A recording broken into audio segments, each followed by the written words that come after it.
बनाने की विधि, उसके बारे में हम लोग पढ़ेंगे। सामान्य विधेयक, गैर वित्तीय। अनेक सामान्य विधेयकों को मंत्रियों द्वारा सदन में प्रस्तुत करने की प्रक्रिया को प्रथम वाचन कहते हैं, जिससे विधेयक का शीर्षक यानी जो इंग्लिश में हम लोग टाइटल बोलते हैं, उद्देश्य तथा कारणों का उल्लेख होता है। इन विधेयकों को सदन में प्रस्तुत करने से पहले उस सदन के अध्यक्ष की तथा वित्तीय यानी वित्त या धन संबंधी विधेयक यानी आप लोग को बताए बिल होता है, प्रस्तुत करने के लिए केंद्र में राष्ट्रपति तथा राज्य में राज्यपाल यानी गवर्नर की स्वीकृति अर्थात मंजूरी आवश्यक है। प्रथम वाचन में विधेयक की सामान्य जानकारी तथा उसके मुख्य मुद्दों पर चर्चा होती है। आवश्यकता पड़ने पर मतदान यानी वोट करवाया जाता है। इसमें बता रहे हैं कि विधेयक से कानून बनाने की जो विधि है, सामान्य विधेयक, गैर वित्तीय। इसमें अनेक सामान्य विधेयकों को मंत्रियों द्वारा सदन में प्रस्तुत करने की प्रक्रिया को प्रथम वाचन कहते हैं, जिससे विधेयक का शीर्षक, उद्देश्य यानी लक्ष्य तथा कारणों का उल्लेख होता है। इन विधेयकों को सदन में प्रस्तुत करने से पहले उस सदन के अध्यक्ष की तथा वित्तीय विधेयक प्रस्तुत करने के लिए केंद्र में राष्ट्रपति तथा राज्य में राज्यपाल की मंजूरी आवश्यक है।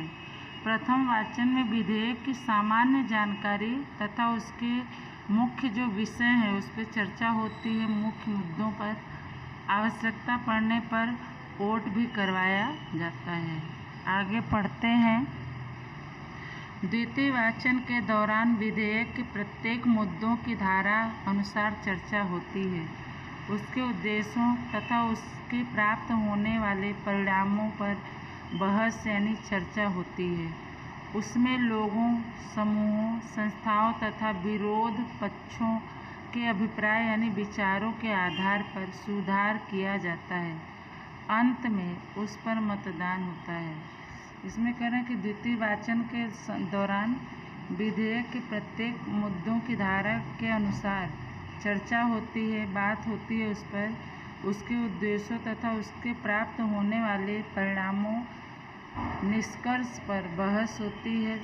उसमें लोगों, समूहों, संस्थाओं तथा विरोध पक्ष के विचारों के आधार पर सुधार किया जाता है और अंत में उस पर मतदान होता है। आगे, कई बार सदन में अधिक कामकाज होने के कारण विधेयक पर विस्तृत चर्चा नहीं हो पाती है। इसके लिए संबंधित विषय के अनुभवी यानी जानकार तथा विशेष ज्ञान रखने वाले सदस्यों की प्रवर यानी सर्वश्रेष्ठ समिति को सौंप दिया जाता है, जो विधेयक की जांच करता है। लोकमत का ध्यान रखते हुए प्रवर समिति प्रस्तुत चर्चा के बाद सुधार कर संबंधित विवरण पत्र सदन को सौंपती है तथा विधेयक को तीसरे वाचन के लिए प्रस्तुत करने के लिए भेजती है। इसमें बता रहे हैं कि कई बार सदन में अधिक काम होने के कारण विधेयक पर बहुत बड़ी चर्चा नहीं हो पाती है, लंबी चर्चा नहीं हो पाती है। इसलिए इससे संबंधित विषयों के जो जानकार तथा विशेष खास ज्ञान रखने वाले सदस्यों की प्रवर समिति होती है, उसको सौंप दिया जाता है, जो विधेयक की जांच करता है। लोकमत यानी जनता के मत का ध्यान रखते हुए प्रवर समिति विस्तृत चर्चा के बाद सुधार कर संबंधित विवरण पत्र सदन को दे देती है तथा विधेयक को तीसरे वाचन के लिए प्रस्तुत करने के लिए भेजती है। आगे पढ़ते हैं हम लोग।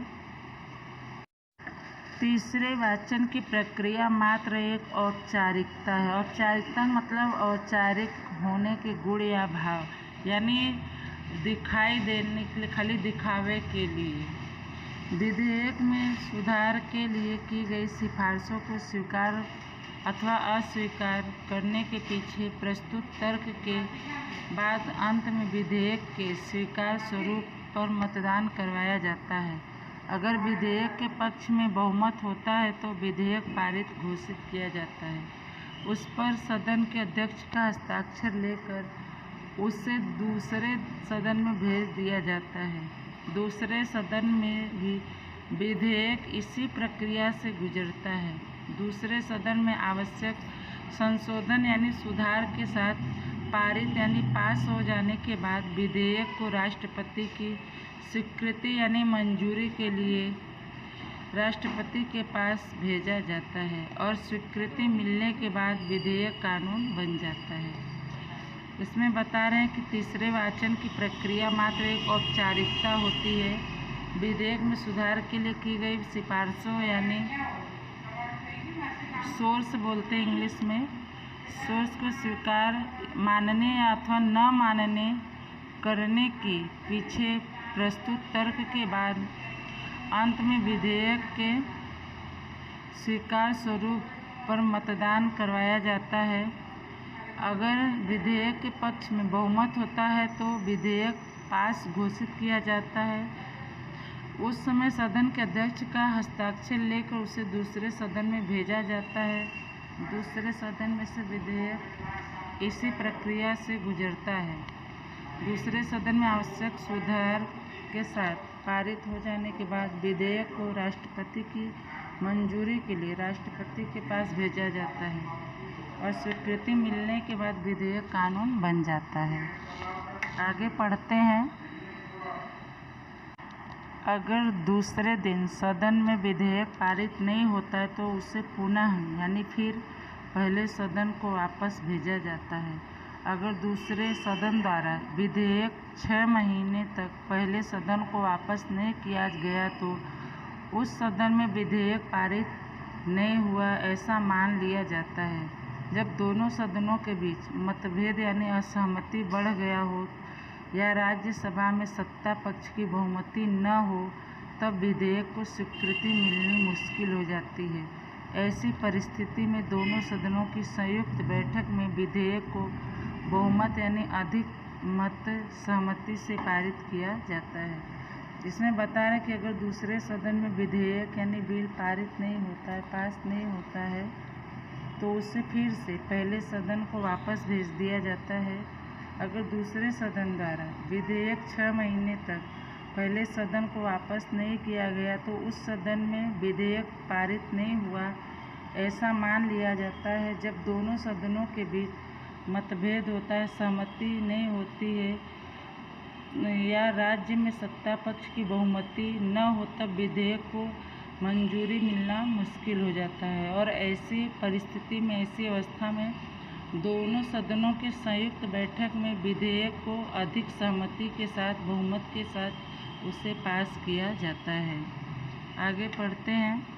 विधेयक पर राष्ट्रपति की स्वीकृति प्राप्त करते समय भी राष्ट्रपति के पास 3 विकल्प होते हैं और इसमें करें विधेयक यानी बिल पर राष्ट्रपति की मंजूरी प्राप्त करते समय भी राष्ट्रपति के पास 3 रास्ते होते हैं। पहला, वह विधेयक पर हस्ताक्षर करके स्वीकृति प्रदान करे अथवा वह विधेयक को अपने पास रख सकता है अथवा विधेयक को पुनः यानी फिर से विचार के लिए संसद के पास वापस भेज दे। इसमें करें 3 तरह से विकल्प है राष्ट्रपति के पास, या तो अपने पास रख के या तो विधेयक को हस्ताक्षर करके स्वीकृति प्रदान करे या अपने पास रख सकता है या फिर से विधेयक को संसद के पास वापस भेज सकता है पुनः विचार करने के लिए। आगे पढ़ते हैं। राष्ट्रपति के किसी विधेयक पर मंजूरी प्रदान करने के बाद कानून सरकारी गजेट्स यानी अखबार में प्रकाशित होता है। उसके बाद उसमें दर्शाई गई तारीख से उसका अमल शुरू माना जाता है। इसमें कह रहे हैं कि राष्ट्रपति के किसी भी विधेयक पर स्वीकृति मिलने के बाद कानून सरकारी गजेट यानी अखबार में उसको छापा जाता है। उसके बाद उसमें से दिखाई गई तारीख से उसको लागू किया जाता है। आगे पढ़ते हैं।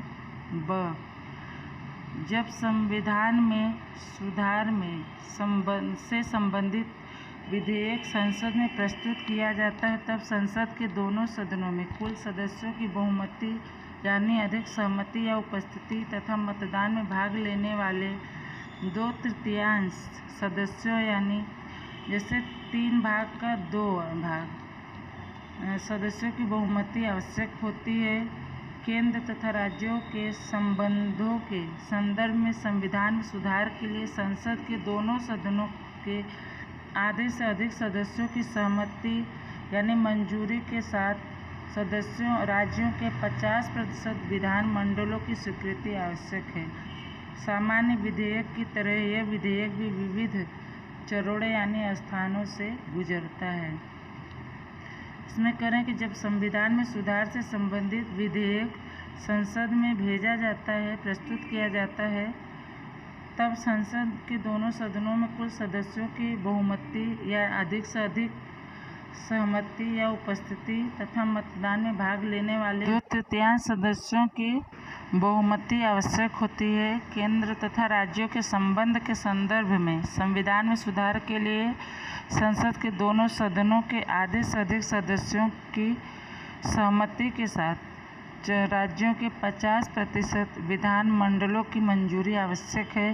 सामान्य विधेयक की तरह यह विधेयक भी विविध चरणों यानी स्थानों से होकर गुजरता है। आगे पढ़ते हैं। कोई भी विधेयक वित्त विधेयक है या नहीं, यह निर्णय लोकसभा का अध्यक्ष करता है। बजट से संबंधित तथा वित्तीय व्यवस्थाओं से संबंधित विधेयक को वित्तीय विधेयक कहा जाता है। केंद्र का बजट अंदाजपत्र केंद्रीय वित्त मंत्री अधिकांशतः 28 फरवरी को लोकसभा में प्रस्तुत करता है। सभी वित्तीय विधेयक सबसे पहले लोकसभा में ही प्रस्तुत किए जाते हैं, जो निम्नलिखित चरणों से गुजरते हैं। करें कोई भी विधेयक वित्त विधेयक है या नहीं है, यह फैसला लोकसभा का अध्यक्ष करता है। बजट से संबंधित तथा वित्तीय व्यवस्थाओं से संबंधित विधेयक को वित्तीय विधेयक कहा जाता है। केंद्र का बजट अंदाजपत्र केंद्रीय वित्त मंत्री अधिकांशतः 28 फरवरी को लोकसभा में प्रस्तुत करता है। सभी वित्तीय विधेयक सबसे पहले लोकसभा में ही प्रस्तुत किए जाते हैं, जो निम्न चरणों से स्थानों से होकर गुजरते हैं। आगे पढ़ते हैं। पहला है लोकसभा में प्रस्तुत वित्त विधेयक पर 2-3 दिनों तक प्राथमिक चर्चा होती है। दूसरा, बजट में खर्च के लिए रखी मांगों के ऊपर चर्चा विचारणा यानी सोच विचार होती है। वित्त मंत्री बजट से संबंधित सभी आंकड़ीय जानकारियों को संसद में प्रस्तुत करता है।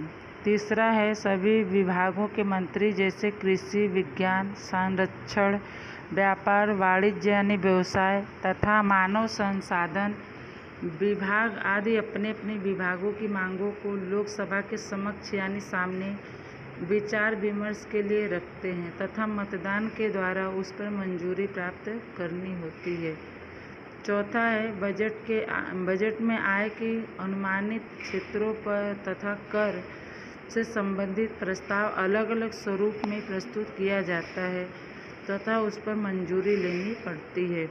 इसमें बता रहे हैं कि लोकसभा में प्रस्तुत वित्त विधेयक पर 2-3 दिनों तक प्राथमिक चर्चा होती, बातचीत होती है। दूसरा बता रहे हैं कि बजट में खर्च के लिए रखी गई मांगों के ऊपर चर्चा सोच विचार होती है। वित्त मंत्री बजट से संबंधित सभी आंकड़ाकीय जानकारियों को संसद में प्रस्तुत करता है। तीसरे में बता रहे कि सभी विभागों के मंत्री जैसे कि कृषि मंत्री, विज्ञान के क्षेत्र के मंत्री, संरक्षण, व्यापार, वाणिज्य तथा मानव संसाधन विभाग आदि अपने अपने विभागों की मांगों को लोकसभा के सामने सोच विचार के लिए रखते हैं तथा मतदान के द्वारा उस पर स्वीकृति यानी मंजूरी प्राप्त करनी होती है। बजट में आय की अनुमानित क्षेत्रों तथा कर जिसे टैक्स कहते हैं से संबंधित प्रस्ताव अलग अलग स्वरूप में प्रस्तुत किया जाता है तथा उस पर मंजूरी यानी स्वीकृति लेनी पड़ती है। आगे पढ़ते हैं। लोकसभा में पारित होने के बाद वित्त विधेयक को राज्यसभा में प्रस्तुत किया जाता है। राज्यसभा को इस विधेयक से संबंधित आवश्यक सिफारिशों के साथ 14 दिन के अंदर वापस लोकसभा के पास भेजना पड़ता है। लोकसभा राज्यसभा की सिफारिशों को स्वीकार अथवा अस्वीकार कर सकती है।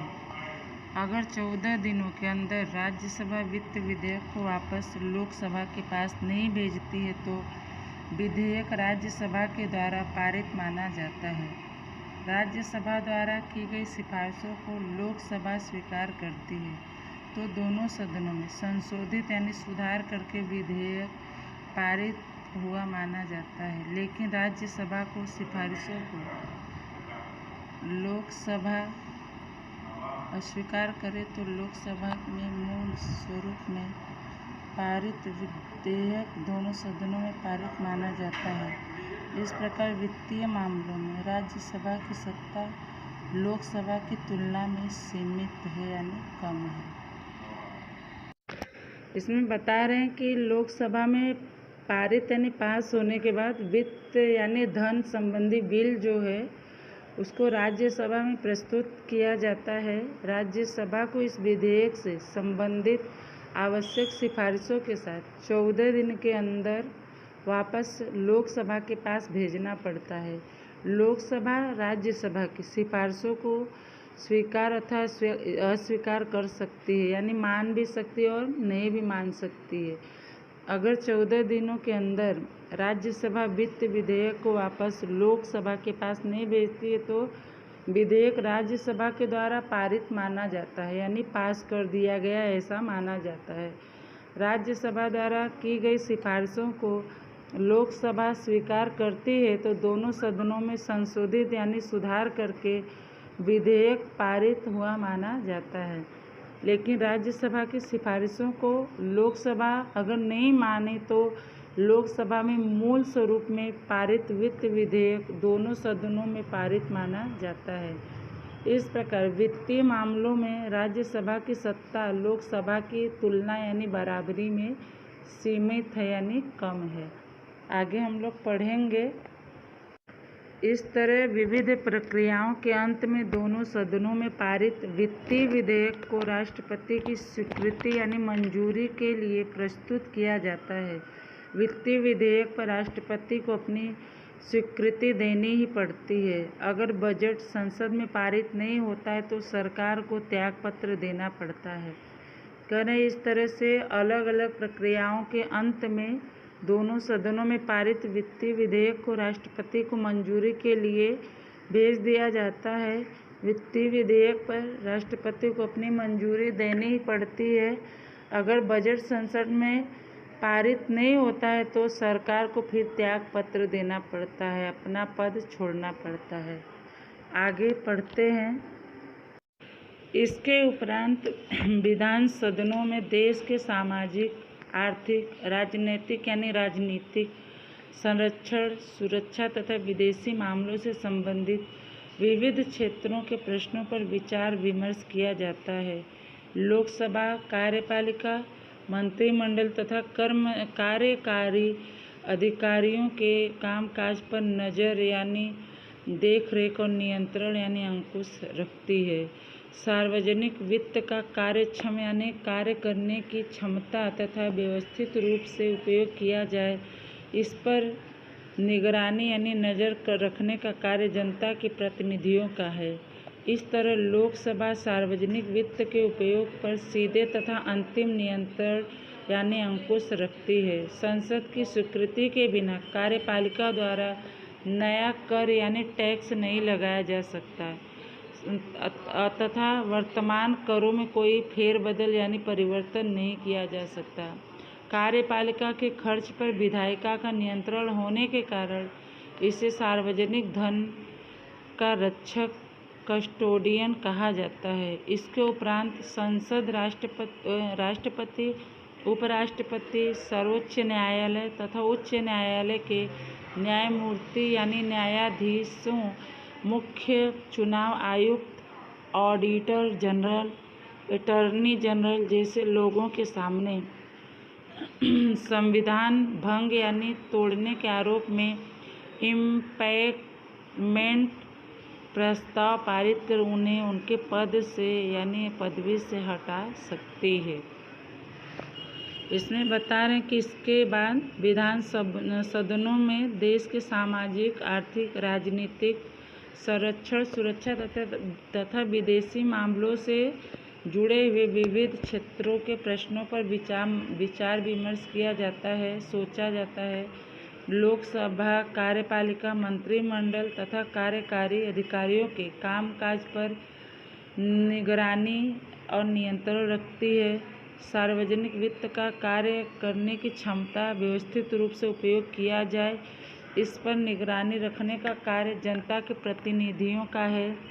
इस तरह लोकसभा सार्वजनिक वित्त के उपयोग पर सीधे तथा अंतिम नियंत्रण रखती है। संसद की स्वीकृति के बिना कार्यपालिका द्वारा नया कर नहीं लगाया जा सकता तथा वर्तमान यानी अभी के समय के करों का में कोई परिवर्तन नहीं किया जाता।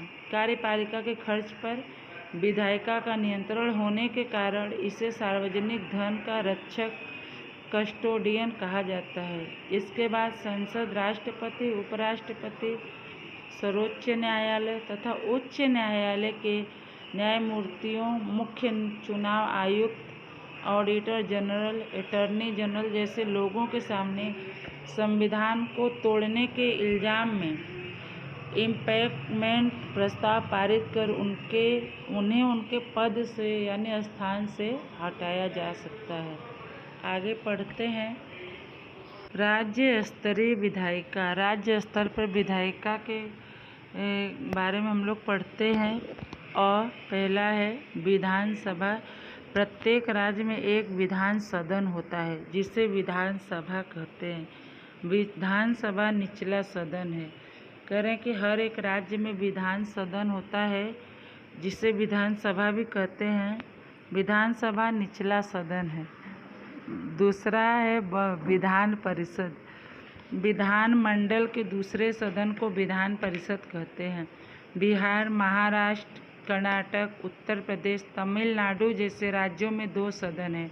वहाँ ऊपरी सदन गृह विधान परिषद तथा निचला सदन गृह विधानसभा के नाम से पहचाना जाता है। गुजरात में विधान परिषद नहीं है।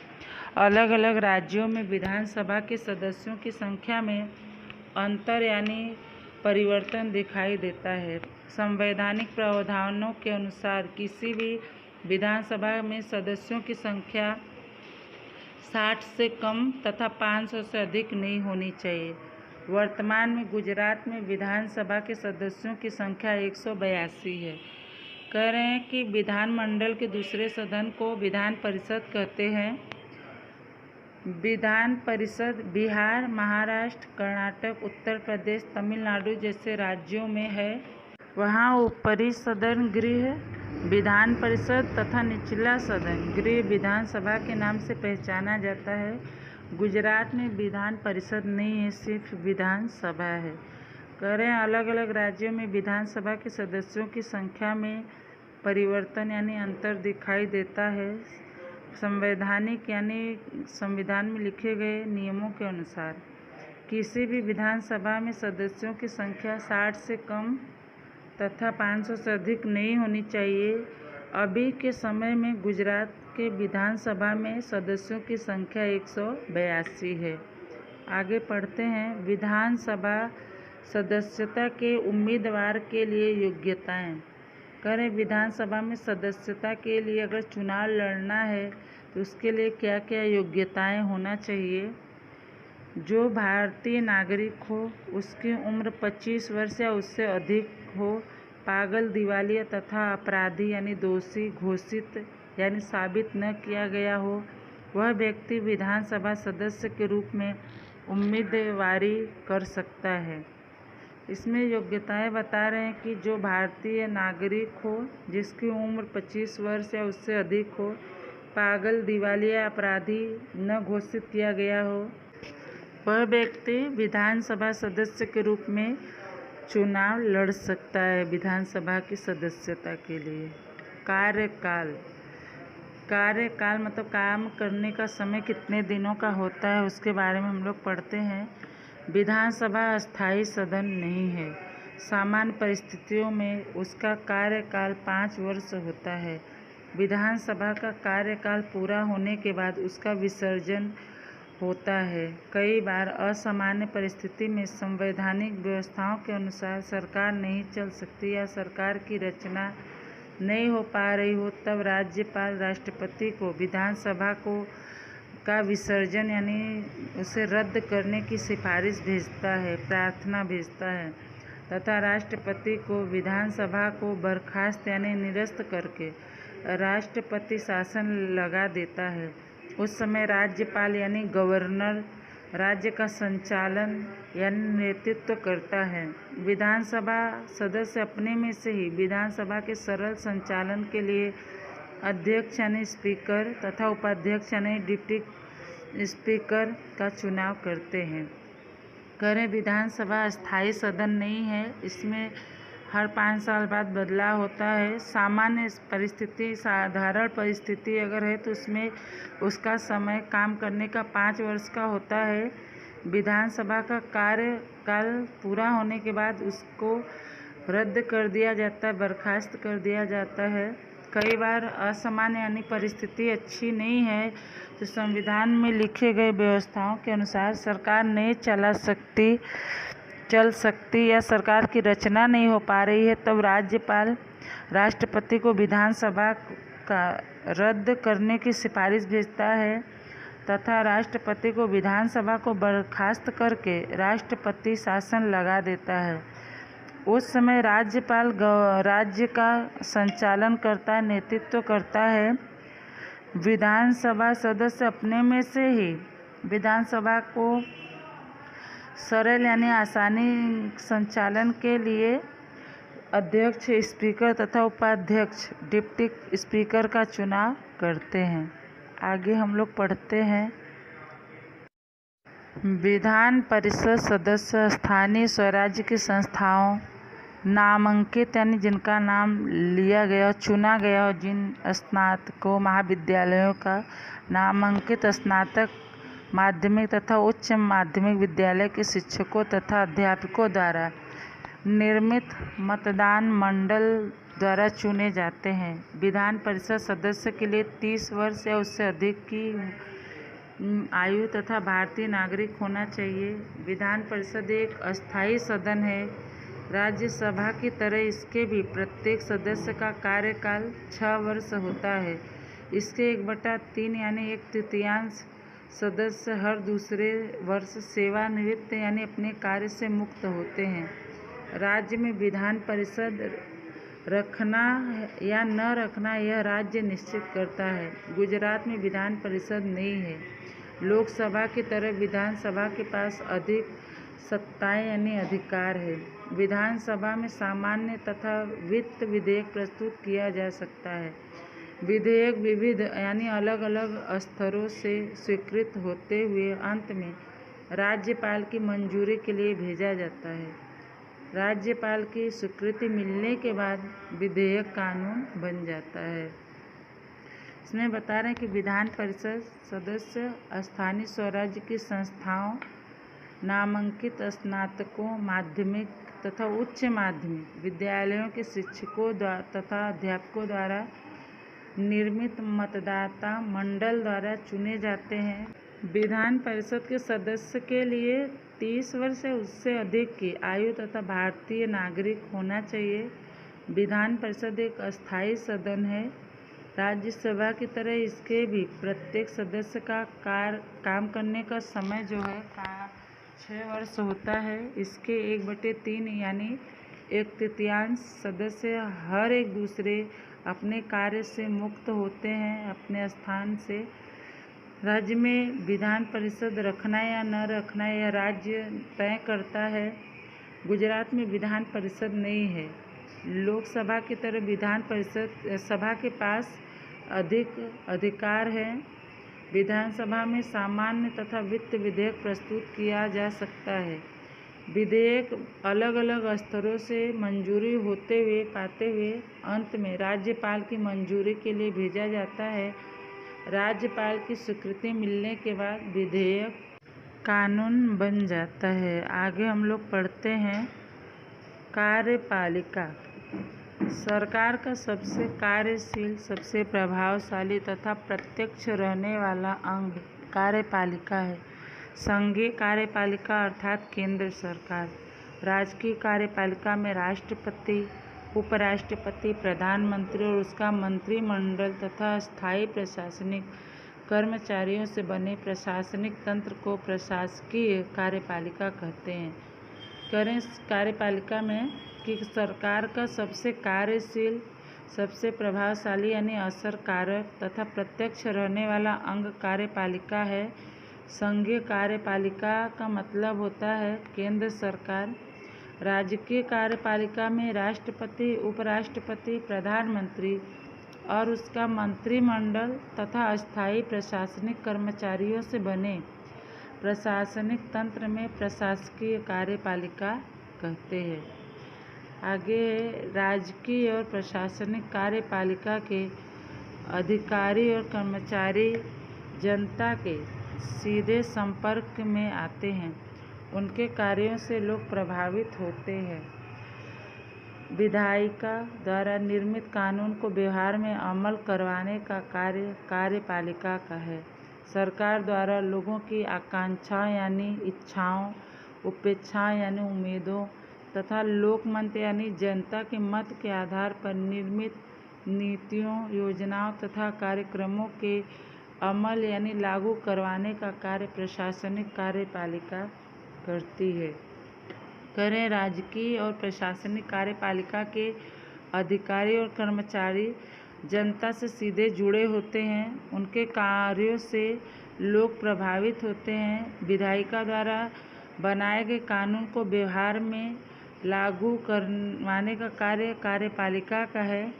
सरकार द्वारा लोगों की इच्छाओं, उम्मीदों तथा जनता के मत के आधार पर निर्मित नीतियों, योजनाओं तथा कार्यक्रमों को लागू करवाने का कार्य प्रशासनिक कार्यपालिका करती है।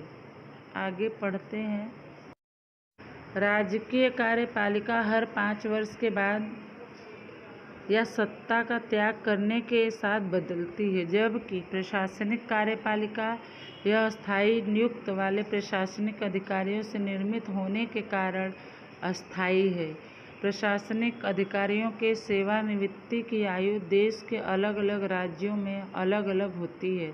अगर कोई अधिकारी अपने सेवा काल के समय रिश्वत यानी कमीशन, भ्रष्टाचार या कार्य के प्रति लापरवाही करता है तो आवश्यक जांच के बाद उसे नौकरी से निकाला जा सकता है अथवा निलंबित यानी बर्खास्त, सस्पेंड किया जा सकता है। राजकीय कार्यपालिका के सदस्य किसी न किसी राजनैतिक पक्ष के सदस्य होते हैं। पक्ष के प्रति उसकी व्यक्तिगत वफादारी, लोकमत के आधार पर जनता द्वारा उसका निर्वाचन यानी चुनाव यह उनकी मुख्य योग्यता यानी कौशलता, काबिलियत है। जबकि प्रशासनिक कार्यपालिका में शैक्षणिक योग्यता, गुणवत्ता यानी विशिष्टता तथा अनुभव यानी जानकारी के आधार पर उसी प्रकार सार्वजनिक स्पर्धात्मक यानी प्रतियोगिताओं के परीक्षाओं को उत्तीर्ण करने के बाद उसकी अस्थायी नियुक्ति होती है। प्रशासनिक अधिकारियों की सेवा को सनदी सेवा के रूप में जाना जाता है। केंद्र स्तर पर राजकीय कार्यपालिका में राष्ट्रपति, उपराष्ट्रपति, प्रधानमंत्री तथा उसके मंत्रिमंडल का समावेश यानी समाविष्ट किया गया है।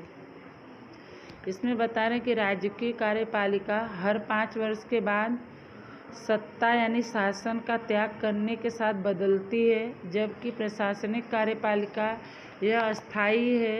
अस्थायी नियुक्त वाले प्रशासनिक अधिकारियों से निर्मित होने के कारण अस्थायी है। इसमें बदलाव, कोई परिवर्तन नहीं होता है। प्रशासनिक अधिकारियों के सेवानिवृत्त यानी कार्य से मुक्त की आयु जो है देश के अलग अलग राज्यों में अलग अलग होती है। अगर कोई अधिकारी अपने नौकरी यानी सेवा के समय, कार्य के समय रिश्वत यानी कमीशन, भ्रष्टाचार या कार्य के प्रति लापरवाही करता है तो आवश्यक जांच के बाद उसे नौकरी से निकाल दिया जाता है या सस्पेंड कर दिया जाता है, निलंबित कर दिया जाता है। राजकीय कार्यपालिका के सदस्य किसी न किसी राजनीतिक पक्ष के सदस्य होते हैं। पक्ष के प्रति उसकी व्यक्तिगत वफादारी यानी ईमानदारी, लोकमत यानी जनता के आधार पर जनता द्वारा उसका निर्वाचन यानी चुनाव, यह उसकी मुख्य योग्यता यानी कौशलता है। जबकि प्रशासनिक कार्यपालिका में शैक्षणिक योग्यता, गुणवत्ता यानी विशिष्टता तथा जानकारी के आधार पर उसी प्रकार सार्वजनिक स्पर्धात्मक परीक्षाओं को पास करने के बाद उसकी अस्थायी नियुक्ति यानी चयन होती है। प्रशासनिक अधिकारियों की सेवा को सनदी सेवा के रूप में जाना जाता है। केंद्र स्तर पर राज्य की कार्यपालिका में राष्ट्रपति, उपराष्ट्रपति, प्रधानमंत्री तथा उसके मंत्रिमंडल का समावेश किया जाता है। आगे पढ़ते हैं। राष्ट्रपति भारत में संवैधानिक रूप से सर्वोच्च पद राष्ट्रपति का होता है। संघ केंद्र सरकार की सभी कार्यपालिका विषयक सत्ताएं संविधान द्वारा राष्ट्रपति को सौंपी गई है। केंद्र सरकार का पूरा प्रशासन यानी शासन राष्ट्रपति के नाम से चलता है।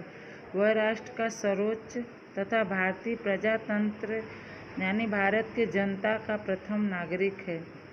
कह रहे हैं इसमें कि भारत में संविधान के रूप में बनाए गए सर्वोच्च यानी प्रथम सबसे ऊंचे पद पर राष्ट्रपति का पद होता है। केंद्र सरकार की सभी कार्यपालिका विषयक जो अधिकार है संविधान द्वारा राष्ट्रपति को दिया गया है। केंद्र सरकार का पूरा शासन राष्ट्रपति के नाम से चलता है। वह राष्ट्र का सर्वोच्च तथा भारतीय प्रजातंत्र का प्रथम नागरिक है। आगे पढ़ते हैं। योग्यता। राष्ट्रपति पद का उम्मीदवार भारत का नागरिक होना चाहिए। उसकी उम्र 35 वर्ष या उससे अधिक होनी चाहिए। सरकारी वैतनिक कर्मचारी अथवा किसी भी लाभ के पद पर नहीं होना चाहिए। संसद सदस्य या सदस्य राज्यों की विधानसभाओं का सदस्य नहीं होना चाहिए।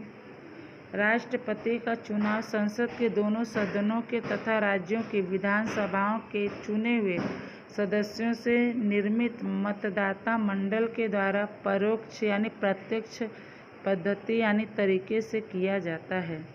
राष्ट्रपति का चुनाव 5 वर्ष के लिए किया जाता है, लेकिन वह चाहे तो दोबारा चुनाव में भाग ले सकता है।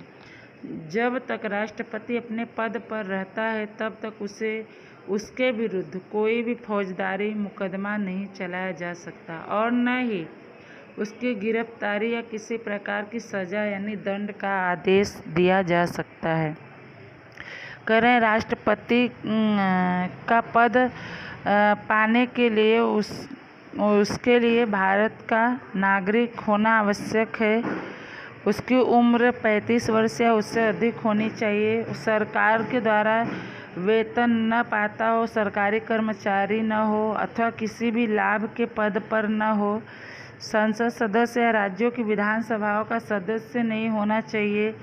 राष्ट्रपति का चुनाव संसद के दोनों सदनों के तथा राज्यों की विधानसभाओं के चुने हुए सदस्यों से निर्मित मतदाता मंडल के द्वारा परोक्ष यानी प्रत्यक्ष तरीके से किया जाता है। राष्ट्रपति का चुनाव 5 साल के लिए किया जाता है, लेकिन वह चाहे तो दोबारा राष्ट्रपति का जब चुनाव होता हो तो उसमें भाग ले सकता है। और जब तक राष्ट्रपति अपने पद यानी पदवी पर रहता है तब तक उसके खिलाफ कोई भी फौजदारी मुकदमा नहीं चलाया जा सकता और न ही उसे गिरफ्तार किया जा सकता है और न ही किसी प्रकार की सज़ा देने का आदेश दिया जा सकता है। आगे पढ़ते हैं। कार्य और सत्ताएं। राष्ट्रपति लोकसभा में बहुमत यानी अधिक मत प्राप्त दल के नेता को प्रधानमंत्री नियुक्त यानी चयन करता है तथा प्रधानमंत्री की सलाह पर मंत्रिमंडल के अन्य मंत्रियों की नियुक्ति करता है। उन्हें शपथ यानी कसम दिलवाता है, उनके बीच विभागों का बंटवारा करता है। जब तक लोकसभा में प्रधानमंत्री व उसके मंत्रिमंडल को समर्थन यानी सहमति प्राप्त रहता है, तब तक राष्ट्रपति उसकी अवगणना यानी उसे नज़रअंदाज नहीं कर सकता। राष्ट्रपति संरक्षण दलों का सर्वोच्च अध्यक्ष होता है। राष्ट्रपति को दूसरे देशों के साथ युद्ध शुरू करने, युद्ध बंद करने या संधि यानी समझौता करने की सत्ता यानी अधिकार प्राप्त है। राज्यों के राज्यपालों, सर्वोच्च न्यायालय के वरिष्ठ न्यायमूर्तियों यानी न्यायाधीशों, अटॉर्नी जनरल, मुख्य चुनाव आयुक्त, लोक सेवा आयोग के अध्यक्ष तथा सदस्यों, विविध देशों में भारत के राजदूतों की नियुक्ति राष्ट्रपति करता है। इस प्रकार कार्यपालिका तथा प्रशासन से संबंधित विशाल तथा अधिकृत यानी अधिक से अधिक सत्ताएं राष्ट्रपति के पास हैं। अपराधियों की सज़ा माफ़ करने, फौजदारी मामले में दी गई सज़ा की समयावधि यानी समय बढ़ाने को, कम करने को तथा सज़ा को स्थगित यानी रोकने अथवा सज़ा के रूप में परिवर्तन करने का अधिकार राष्ट्रपति को प्राप्त है। करें कि राष्ट्रपति लोकसभा में अधिक सहमति प्राप्त करने वाला, मत प्राप्त करने वाला नेता को प्रधानमंत्री नियुक्त करता है तथा प्रधानमंत्री की सलाह पर मंत्रिमंडल के अन्य मंत्रियों की नियुक्ति करता है, उन्हें शपथ दिलवाता है, उनके बीच विभागों का बंटवारा करता है तथा जब तक लोकसभा में प्रधानमंत्री व उसके मंत्रिमंडल को समर्थन प्राप्त रहता है, तब तक राष्ट्रपति उसको नज़रअंदाज नहीं कर सकता। राष्ट्रपति संरक्षण दलों का सर्वोच्च अध्यक्ष होता है। राष्ट्रपति को दूसरे देशों के साथ युद्ध करना है कि नहीं करना है, युद्ध बंद करना है या समझौता करना है, सारी सत्ताएं अधिकार प्राप्त है। राज्यों के राज्यपालों, सर्वोच्च न्यायालयों के वरिष्ठ न्यायमूर्तियों, अटॉर्नी जनरल, मुख्य चुनाव आयुक्त, लोक सेवा आयोग के अध्यक्ष तथा सदस्यों, विविध यानी अलग अलग देशों में भारत के राजदूतों की नियुक्ति राष्ट्रपति करता है। इस प्रकार कार्यपालिका तथा प्रशासन से संबंधित बहुत बड़ा और अधिक अधिकार राष्ट्रपति के पास है। अपराधियों को सज़ा माफ़ करने, फौजदारी मामले में दी गई सज़ा के समय को कम करने तथा सज़ा को रोकने अथवा सज़ा के स्वरूप में परिवर्तन यानी बदलाव करने का अधिकार जो है राष्ट्रपति को प्राप्त है। आगे हम लोग पढ़ेंगे। संसद के दोनों सदनों की बैठक बुलाना, उसे स्थगित यानी निरस्त करना तथा लोकसभा को भंग करने की सत्ता राष्ट्रपति के पास है। युद्ध, बाह्य आक्रमण अथवा सशस्त्र विद्रोह से भारत में अथवा भारत के किसी भी भाग में सुरक्षा के समक्ष भय यानी खतरा उत्पन्न होने की स्थिति में राष्ट्रपति आपातकाल घोषित कर सकता है। राष्ट्रपति के इस निर्णय को न्यायालय में चुनौती नहीं दी जा सकती। राज्य के राज्यपाल की सिफारिश पर राष्ट्रपति उस समय में संवैधानिक आपातकाल घोषित कर सकता है तथा राज्य के मंत्रिमंडल को बर्खास्त करके, निलंबित करके राज्य में राष्ट्रपति शासन लागू कर वहाँ का प्रशासन यानी शासन अपने हाथ में ले सकता है। इसमें बता रहे हैं कि संसद के दोनों सदनों की बैठक बुलाना, उन्हें स्थगित करना यानी रद्द करना तथा लोकसभा को भंग करने की अधिकार राष्ट्रपति के पास है। युद्ध, बाहरी आक्रमण तथा सशस्त्र विद्रोह से भारत में अथवा भारत के किसी भी भाग में सुरक्षा के समक्ष अगर कोई खतरा पैदा होता है तो ऐसी स्थिति में राष्ट्रपति आपातकाल घोषित कर सकता है। राष्ट्रपति के इस निर्णय के खिलाफ न्यायालय में कोई चुनौती नहीं दे सकता है। राज्य के राज्यपाल की प्रार्थना पर राष्ट्रपति उस राज्य में संवैधानिक आपातकाल घोषित कर सकता है तथा राज्य के मंत्रिमंडल को निरस्त कर, निलंबित करके राज्य में राष्ट्रपति शासन लागू कर वहाँ का शासन अपने हाथ में ले सकता है। आगे पढ़ते हैं। देश में आर्थिक संकट अथवा वित्तीय आपातकाल के समय सभी सरकारी कर्मचारियों के वेतन तथा भत्तों में कटौती कर सकता है। विशाल सत्ताएं धारण करने तथा संवैधानिक सर्वोच्च होने के बावजूद भी लोकतंत्र की परंपरा के अनुसार राष्ट्रपति, प्रधानमंत्री और उसके मंत्रिमंडल की सलाह यानी राय लेने और उसके अनुसार व्यवहार करने के लिए प्रतिबद्ध है यानी मजबूर है। करें। देश में आर्थिक संकट अथवा वित्तीय आपातकाल के समय सभी सरकारी कर्मचारियों के वेतन तथा भत्तों में कटौती कर सकता है। विशाल अधिकार धारण करने तथा संवैधानिक सर्वोच्च होने के बाद भी लोकतंत्र की परंपरा के अनुसार राष्ट्रपति, प्रधानमंत्री और उसके मंत्रिमंडल की राय लेने और उसके अनुसार व्यवहार करने यानी काम करने के लिए प्रतिबद्ध है, मजबूर है। जैसे बच्चों आज अभी आप लोग देख रहे होंगे कोरोना जैसी महामारी चल रही है, तो इसी नियम के अनुसार सरकारी कर्मचारियों का भी वेतन इस समय ऐसे आपातकाल स्थिति में काटा जा रहा है देश के सहयोग के लिए। बच्चों यह पाठ आपका आज इतना ही पढ़ाएंगे। आगे का भाग आगे के वीडियो में पार्ट 3 में